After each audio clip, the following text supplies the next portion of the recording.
Europe 1, il est 7h44. Le SIDAction débute demain.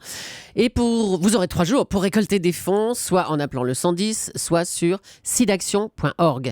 Ce matin, Thomas, vous recevez Anne Bouferguen. Elle a mis 22 ans avant de parler de sa séropositivité. Elle est votre invitée pour l'interview vérité d'Europe 1. Bonjour Anne Bouferguen. Bonjour. Vous avez appris à l'âge de 15 ans, après une relation sexuelle, que vous étiez séropositive. À l'époque, quand on apprenait qu'on était séropositive, est-ce que c'était une condamnation à mort qui tombait ? En effet, c'en était une, puisqu'à l'époque, donc moi j'ai été diagnostiquée en 1988. On rentre dans le couloir de la mort quand on vous apprend qu'on est séropositif. Il n'y a pas de traitement. Donc il y a un diagnostic et puis l'attente. L'attente, et puis 26 ans plus tard, on vous voit là, en pleine forme, vous vivez normalement. On vit vraiment normalement quand on est séropositif ou pas ?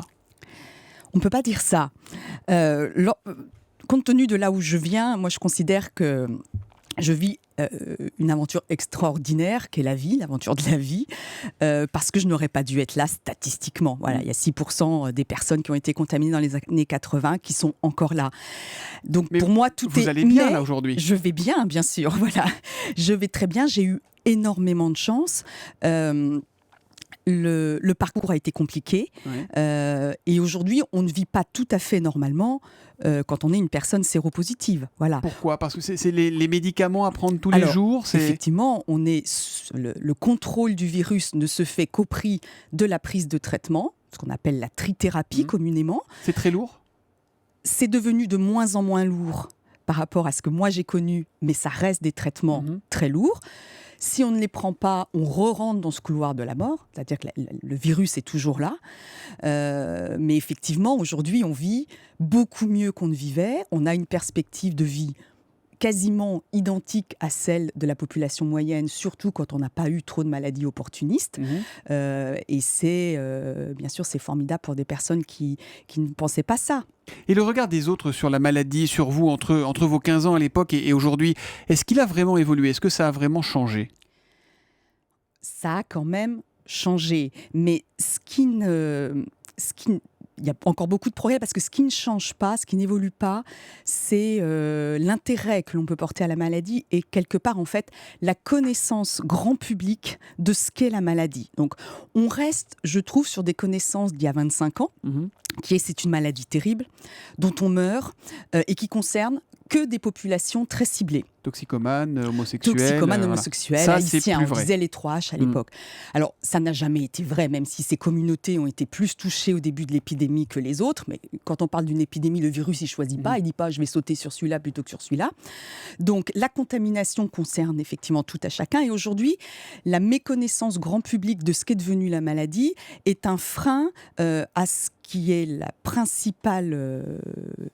ce qui va permettre de limiter et même d'endiguer l'épidémie, c'est la détection.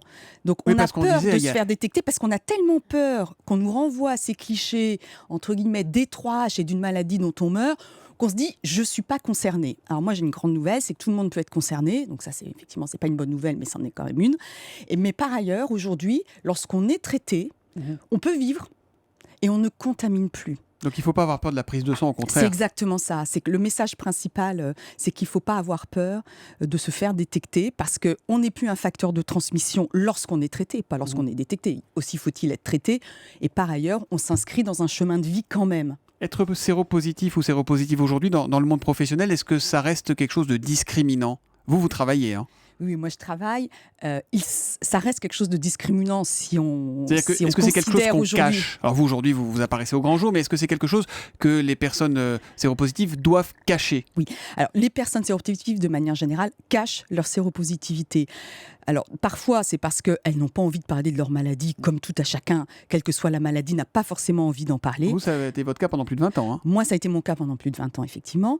Et puis ensuite, il y a le fait que lorsqu'elles aimeraient en parler, elles pensent, et souvent à juste titre, que la perception à la fois de l'entourage, du monde professionnel et globalement de la société sera mauvaise et qu'il y a un risque pour elles. Et on ne peut pas leur donner tort, parce que même si moi, ça n'est pas du tout ce que j'ai connu, donc il y a quand même de l'espoir, mais néanmoins, il y a encore beaucoup de témoignages dans le cadre des associations de personnes qui prennent la parole et pour lesquelles il y a des conséquences. Et vous, votre vie personnelle, vous êtes une maman, vous avez je crois une fille de 13 ans et un garçon de 9 ans. Est-ce que vous êtes obligé de les préserver encore aujourd'hui, votre mari, vos enfants, vos parents peut-être vous êtes obligé de leur mentir pour les préserver? C'est à vous de faire ça ou pas? De leur dire non mais je vais bien, ne vous inquiétez pas, ça va. Alors, mentir, non. Les préserver, oui, parce que, bon, en plus, moi j'en ai fait quand même un acte militant de rendre publique ma maladie. Je considère qu'un acte militant regarde la personne qui l'a et son entourage n'est pas obligé d'être associé à cet acte militant. Donc moi, je cherche à les protéger et c'est pas leur affaire, c'est la mienne. Par contre, s'ils me soutiennent, bien sûr, j'en suis ravie. Et ça vous aide au quotidien, j'imagine? Oui. Parce que vous devez avoir vos angoisses quand même. Là, vous êtes très détendue, très souriante, mais ça va quand même pas être facile tous les jours. Ça n'est pas facile tous les jours, ça l'est beaucoup plus depuis que j'assume complètement ce que je suis quand même. Ouais. D'être à la fois mère de famille, professionnelle et puis personne qui effectivement est sous traitement. Mais effectivement, lorsque l'entourage est au courant, c'est quand même plus facile à gérer. J'ai une dernière question. Le SIDAction débute demain. On a l'impression que le sida c'est finalement banalisé. On se dit bon, c'est pas si grave, ça c'est dédramatisé. On se dit bon, il y a des traitements. Et d'ailleurs, les plus jeunes, visiblement, se protègent moins. Qu'est-ce que vous en pensez de tout ça et qu'est-ce que vous leur dites? Alors, je leur dis que c'est vrai qu'il y a des traitements et qu'ils sont efficaces. Aussi faut-il savoir que l'on est ou pas séropositif et qu'en France, il y a de 40 à 50 000 personnes qui ignorent leur séropositivité. Donc forcément, ces jeunes-là, et les moins jeunes d'ailleurs, lorsqu'ils vont être au contact de personnes pour des relations sexuelles, face à eux, statistiquement, ils pourront trouver une de ces personnes qui pensent qu'elle ne l'est pas, mais qui l'est. Et il y en a quand même 50 000. Et qui leur ressemble. Merci beaucoup, oui. Anne Bouferguen, d'être venue ce matin en direct sur Europe 1. Julie, Europe 1 se mobilise pour le SIDAction. Oui. Dans le cadre du SIDAction, Europe 1 va confier son antenne à Christophe de Chavannes et Caroline Diamant, le temps d'une soirée exceptionnelle. Ça va se passer demain soir, vendredi. C'est à partir de 23h et jusqu'à 2h du matin, même 3h.